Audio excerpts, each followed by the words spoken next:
Today, I'm going to show how I installed my staging yard from start to finish.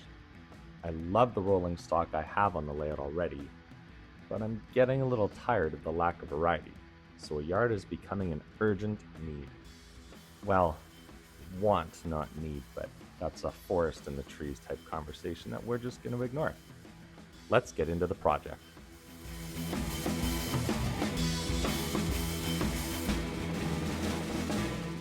I chose Atlas Code 55 track for my first layout based on its appearance, and I stuck with it for this layout build too. I know firsthand that it can be fairly unforgiving of poor quality track work, and I also know that I am not an expert. This means I do have repairs to make later, but my goal is to get things moving and tidy up the mistakes further down the road. I love how Atlas Track is pre-packaged and ready to use. I do not have the patience or the extreme attention to detail to hand lay anything, so Atlas Code 55 is the winner. That also makes it easier to map out exactly where the cork needs to go, especially when using FlexTrack. For the turnouts, especially when they are in sequence like in a ladder, it is a little trickier, but trial and error seems to work with me, so that's what I use. My preferred glue is the cheapest caulking I can find, and I got this stuff on sale at Home Hardware. I think these were $2.99 a tube, so I bought a pile of them, though I am down to my last tube. I marked out with a Sharpie where I need to lay cork after setting up the track, so I know where to glue. Spreading it out is done with whatever I have for under the cork. A personal favorite of mine is tiny bits of scrap wood for miter cuts here and there, as I can just toss them out when done. I'm more careful when it comes to gluing the track, but I'll get back to that a little later. Even though it's only a yard, I still chose to cork it just to smooth out the foundation a bit more. An unintended benefit is that it looks a lot more finished than track on plywood, especially with the background images I installed in the yard.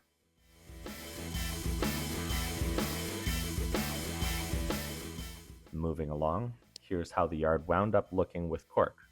I wasn't too worried about filling in the gaps between turnouts and cork since it is just a yard. I'm not ballasting this. No one's going to care if the cork isn't perfectly lined up here.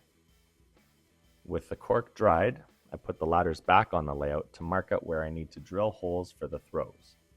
Even though it's a yard, I still plan on using powered undermount machines. The pros and cons of other options like hand throws, Arduino controlled mechanisms, or elaborate LED identifiers and coded turnouts are all well discussed in other channels' videos. What worked for me last time was sticking to Atlas's system, and that's what I'm going to do for this entire layout too.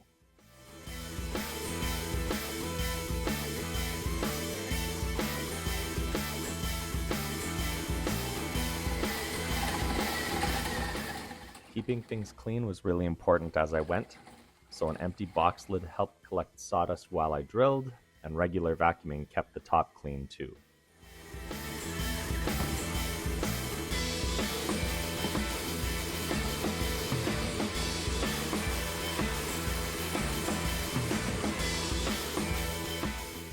A large issue I was starting to develop was a lack of power on the track, which is why my yard has insulated tracks I'll keep toggled off unless I plan to use the specific train stored there. The power cab system has an ammeter option that I can use to show this issue. I did not have a booster for the track, so anytime I went over 1 amp it started to cause problems with running. Turning off lighted passenger cars with the Rapido wand made a huge difference. You can see it dropping car by car here.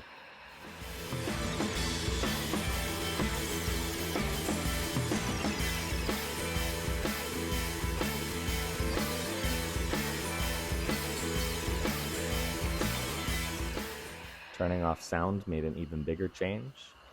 And finally, just removing one of the new Rapido RDCs took another 10% off of the power draw.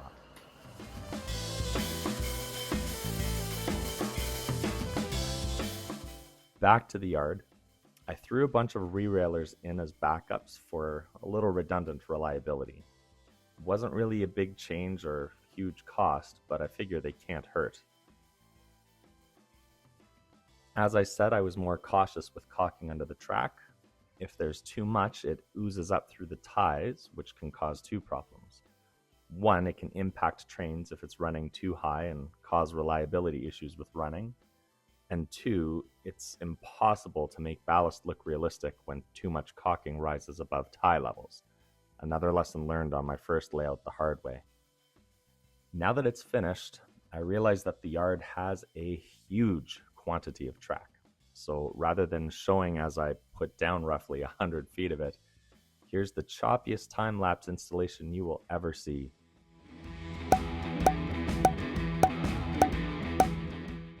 And there it is, 9 tracks ranging from 10 feet to about 12.5 feet for a bunch of my storage needs.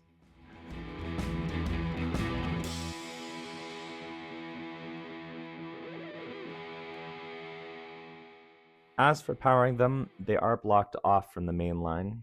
To minimize soldering, I'm only soldering the wire to the track.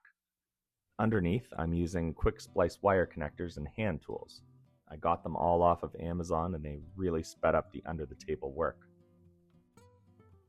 The last thing I'll point out is that I intentionally left a lot of wire on the yard leads versus going straight to the bus wire, as my toggle switches are still on back order. It will be a quick snip and solder to add a toggle, and then each track can be switched on and off as needed.